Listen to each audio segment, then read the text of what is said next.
I love talking about the album. So the album is, in my mind, before you even get to the music, is about this kid who sets off on this journey after his mom dies, and he has some cryptic instructions from her that don't quite make sense, and it leads him to a forest, and it leads him to this carnival, and it leads him to just on a big journey trying to sort it all out. And really all his mom wanted from him was to go live life and experience life on his own. So he finds, in one song, he finds himself in the forest, meeting this guy, the Moon King, and the sort of sonic texture of it is, how could I say? It's just kind of weird and wonky, and has various sections that in themselves are super catchy hooks, but it's not like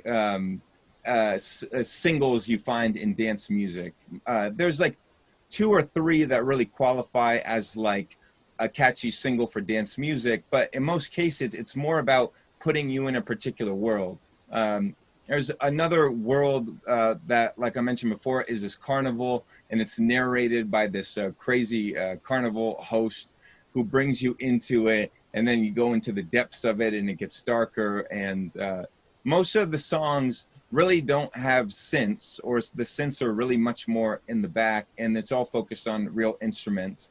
And I had to really push myself to, use real instruments in a way that hits as hard as dance music as is expected to. But it's really not the 128 region, the big room region. There's really no big room except for One More Round, which made its way on because that was the song that I just released before the album, and it was a success. So okay, we're putting this one on the album. But there's really no big room at all, and it's really more about exploring tempos that I would want to listen to in a car ride. And there's some of these songs that are such a journey all in one song. You start out, there's this amazing song, it's one of the last ones on the album, starts out with just this tiny little voice, like a bump, bop, bop, bop, bop, bop, and it's just a little tiny voice with a bass line, and then it grows a little bit, and it grows a little bit, and then this African choir comes in, and then it grows even more, and before you know it, it's built up into like these African guys singing this super catchy hook, and it's like the Lion King, and then by the end of the song, it's like this fucking huge celebration of like the Lion King meets like disco, and you wound up in just a completely different place than you started. And I've been producing for a long time, and I always liked, oh, what if I did something really crazy here? But I don't think my skill level had really caught up to me. And even now with the album, I don't know if my skill level is even the skill level of the album. I was only able to achieve the album by trying every possible thing. I'd say, wow, it would be really cool if it went to this African choir.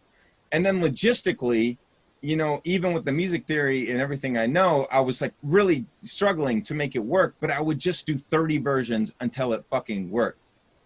So I almost look at the album as like much bigger and more skillful than I am, because I would just try every possible thing, and then I would just stumble on the thing that worked. But I had the vision each time. It was just, I really hope it takes other producers less time to get there, because it takes me so long to get there. But with all the time I'm afforded by quarantine, I was just able to follow these rabbit holes and create songs that just have so much depth that it's really a journey to listen to, even a single song in some cases. And this is all going to sound very arrogant, and I got in trouble for a sort of arrogant tweet that I wrote online. I got in trouble for, but I can't help it, and it's hard to explain, but I just don't even really look at the album as me. It's just become its own thing. You're basically telling a story through this project. Uh, It's really cool. yeah, in my mind, there is absolutely story, and how you hear it, who knows? But there's certainly enough in a lot of these songs to imagine a whole story, which is sort of the moment that I wait for in songs when I start seeing a world around it. Like at first I'm just dragging in a loop or putting on drums, and at some point it's like it's taken on its own life and I see the world, and it's just my job not to fuck up the world. Um, it's like I've stumbled on a piece of culture that feels true, as Hemingway would say. Feels true. It feels genuine. It doesn't feel engineered or artificial. You know, and when you stumble on that, then you say, okay, I've got to keep this. Something's beautiful about this.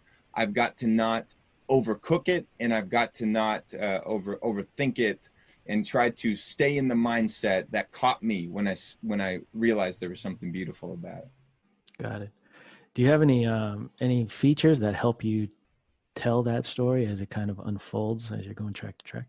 Yeah, so Kara, who's my absolute favorite singer at the moment and songwriter, I worked with her on. She's featured on, I forget if it's, I think it's 3 songs, and she is just such a friend, and her voice is so amazing, and any producer will understand what I mean. I got her in a room and she was up for it. I had her record just little bits on everything everywhere, and it was like a dream come true. And when I say producers know what I mean, it's because as a producer, the one thing you don't have is, and you can't fake, is the human voice. And a beautiful female human voice scattered all over your music is just like a dream come true. And you find all kinds of places that it works. And another guy who helped me out was Zafrir, who's a dear friend in Israel. And this guy can get together all kinds of people. He'll get together, you know, a group of children to sing. He'll get together some of those African vocals that I was talking about earlier. And he was just willing to help, and God bless him. This guy's got brass, just nuts of steel. What was it? Balls of steel. In one case, he needed a crowd to sing something. So he's in Israel, he's in his town, and he goes to the local theater where everyone just got finished watching a play. And he stops everybody before they leave in the crowd. And he says, people, if you could for me do just one favor and sing this melody. He got his microphone with him, and he got a crowd of fucking, 200 people or whatever to sing this melody that he ended up using in a song. And I just respect the guy so much. I've watched him do videos where he goes through guitars and he goes through harps and he just plays everything. He's kind of the best kept secret. He's incredible. That's amazing. Moody works with me. He just showed up. Hey, Moody, how you doing? What's the album called? I'm not revealing it quite yet. Interview coming out. Okay. When's the interview? When is this interview coming out? This comes out off the record, I think next week in NAMM. Oh, that's fine then. The album's called Harmonica Andromeda. Cool. What label is it going to be on? It's going to be through Spinnin', through my label, Darmont, which is an imprint on Spinnin'.